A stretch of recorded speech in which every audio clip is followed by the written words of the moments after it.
Hi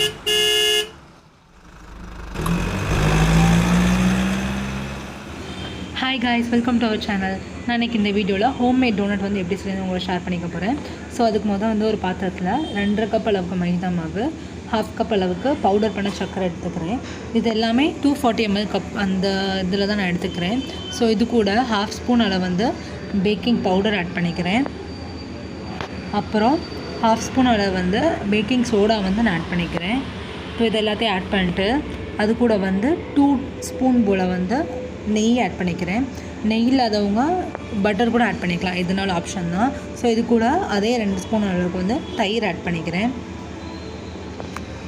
தயிர் வந்து புளிச்சிருக்காமல் ஃப்ரெஷ்ஷாக இருக்கணும். ஸோ ஃப்ரெஷ்ஷான தயிரை வந்து நான் ஆட் பண்ணிட்டு இது எல்லாத்தையும் இப்போ நான் நல்லா கலந்து நல்லா பிசைஞ்சுக்க போகிறேன். ஸோ இது கூட வந்து பால் ஆட் பண்ணிக்கிறேன்.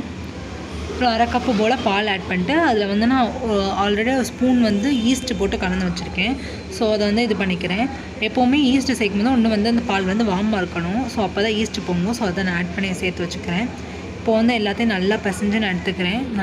நல்லா பிசையணும். அந்த ஒரு சப்பாத்தி மாவு பதத்துக்கு சாஃப்டாக இருக்கணும், ரொம்ப சாஃப்டாக இருக்கணும். ஸோ அந்த அளவுக்கு நான் நல்லா அடித்து பிசைஞ்சுக்கிறேன். நீங்கள் எவ்வளோ பிசைகிறீங்களோ அந்தளவுக்கு வந்து உங்கள் டோனட் வந்து சாஃப்டாக இருக்கும். ஸோ வந்து நீங்கள் பிசைறதுலாம் எல்லாமே இருக்குது. ஸோ அந்த மாதிரி நான் வந்து நல்லா பிசைஞ்சுக்கிறேன். ஸோ கிராக் இல்லாமல் நல்லா நான் பிசைஞ்சு எடுத்துக்கிறேன். இப்போ பார்த்தீங்களா அது நல்லா வந்து சாஃப்ட் ஆகிடுச்சு. ஸோ இது மேலே வந்து நான் லைட்டாக நெய் தடவிட்டு இதை ஒரு பாத்திரம் வச்சு மூடி வச்சுக்கிறேன். ஒரு 2 hours வந்து இது நல்லா இதாகட்டும். ஸோ வந்து நான் இது பண்ணி வச்சுக்கிறேன், செட் பண்ணி வச்சுக்கிறேன்.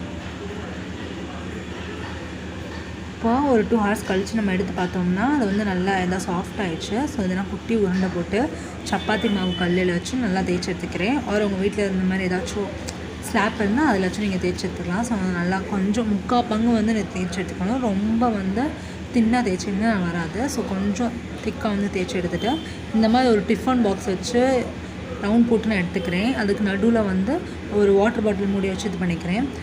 இல்லைனா உங்களுக்கு ஸ்டோர் கடையில் டோனட் கட்டர்னே கிடைக்கும். ஸோ அதை நீங்கள் வாங்கி ட்ரை பண்ணலாம். என்கிட்ட அது இல்லை. ஸோ நான் இந்த மாதிரி இது பண்ணி எடுத்துக்கிட்டேன். ஸோ எல்லாத்தையும் இதே மாதிரி நான் கட் பண்ணி எடுத்துகிட்டு அது மேலே ஒரு துணி வச்சு இது ஒரு 1/2 an hour வந்து இது பண்ணட்டும். அதுக்கப்புறம் ஒரு 1/2 an hour கழித்து பேன் வந்து நல்லா ஹீட் பண்ணிட்டு இதை நான் வந்து நல்லா இது பண்ணி எடுத்துக்கிறேன், பொரிச்சு எடுத்துக்கிறேன். எப்போவுமே நீங்கள் வந்து டோனட் இது பண்ணும்போது வந்து உங்கள் மீடியம் ஃப்ளேமில் தான் நீங்கள் வந்து அடுப்பு ஸ்டவ் வச்சு இது பண்ணணும்.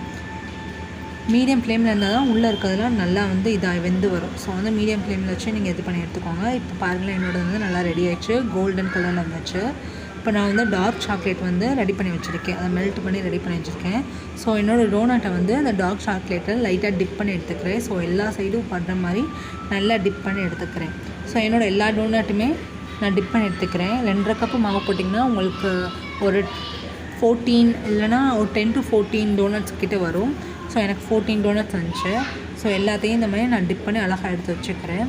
எடுத்து வச்சுட்டு வீட்டில் நீங்கள் வந்து டாப்பிங்ஸ் இருக்கும்ல அது வச்சுக்கலாம். இல்லைனா ஜீரக முட்டாய் இந்த மாதிரிலாம் வைக்கல.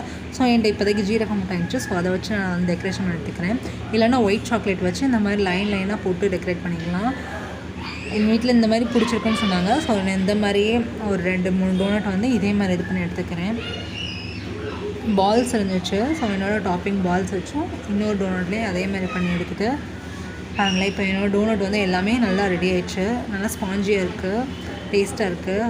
ஸோ கண்டிப்பாக இதெல்லாம் ட்ரை பண்ணி பாருங்கள், யூஸ்ஃபுல்லாக இருக்கும்னு நினைக்கிறேன். நான் சொல்கிறது எல்லாமே கரெக்டான அளவில் போட்டிங்கன்னா உங்களுக்கு கண்டிப்பாக நல்லா டோனட் கிடைக்கும், டேஸ்டியாக கிடைக்கும். ஸோ மறக்காமல் லைக் பண்ணிடுங்க, ஷேர் பண்ணிடுங்க, சப்ஸ்கிரைப் பண்ணிடுங்க. நெக்ஸ்ட் வீடியோக்காக கண்டிப்பாக வெயிட் பண்ணுங்கள். Stay tuned guys, bye by.